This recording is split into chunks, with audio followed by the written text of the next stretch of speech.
પિતાની શિખામણ। એક ધનવાન શેઠે મરતા મરતા દીકરાઓને શિખામણ આપી કે આપણી દુકાને છાંયે જજો અને છાંયે આવજો। ઉધાર આપીને કોઈની પાસે પૈસા માંગશો નહીં। મુસીબત આવે તો કુવા પાસે મદદ માંગજો।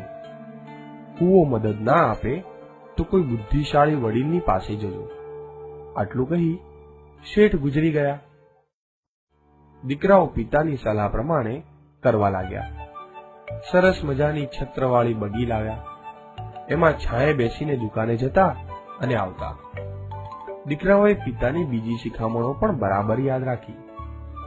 પિતાના કહ્યા પ્રમાણે જ પુત્રો દુકાન ચલાવવા લાગ્યા।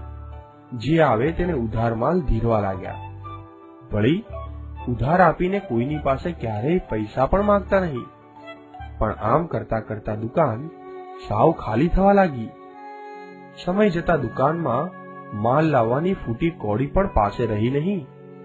કંગાળ જેવી હાલત થઈ ગઈ।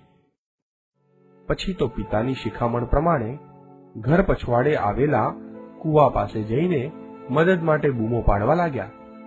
પણ કુવો કઈ સામે જવાબ આપે? આખરે તેમને પિતાની છેલ્લી શિખામણ યાદ આવી। ગામના વડીલ પાસે જઈને તેમણે પોતાના દુઃખની વાત કરી। વડીલે દીકરાઓને સમજાવીને કહ્યું, તમે તમારા પિતાજીની શિખામણનો અર્થ બરાબર સમજ્યા નહીં અને અર્થનો અનર્થ કરી નાખ્યો। દુકાને છાંયે જવું અને છાંયે આવવું એનો અર્થ થાય સૂર્યોદય પહેલા દુકાને પહોંચી જવું અને સૂર્યાસ્ત પછી દુકાનેથી પાછા આવવું।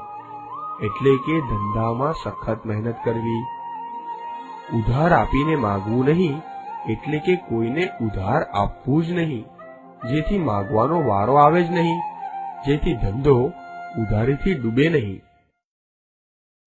તમારા પિતાને શંકા હતી કે તમે તેમની શિખામણ બરાબર સમજશો નહીં તો મુસીબતમાં મુકાશો। એટલે કુવા પાસે મદદ માંગવાનો અર્થ છે કે જરૂર તેમણે કુવા પાસે ધન સંતાડ્યું હોવું જોઈએ। વડીલના કહેવા પ્રમાણે દીકરાઓએ કુવા પાસે ખોદકામ કરાવ્યું તો તેમાંથી ધનથી ભરેલી પેટી મળી આવી। મળેલા ધનથી પુત્રોએ ફરી વેપાર શરૂ કર્યો। પિતાની શિખામણનો સાચો અર્થ સમજીને તે પ્રમાણે વેપાર ધંધો કરવા લાગ્યા અને ખૂબ સુખી થયા।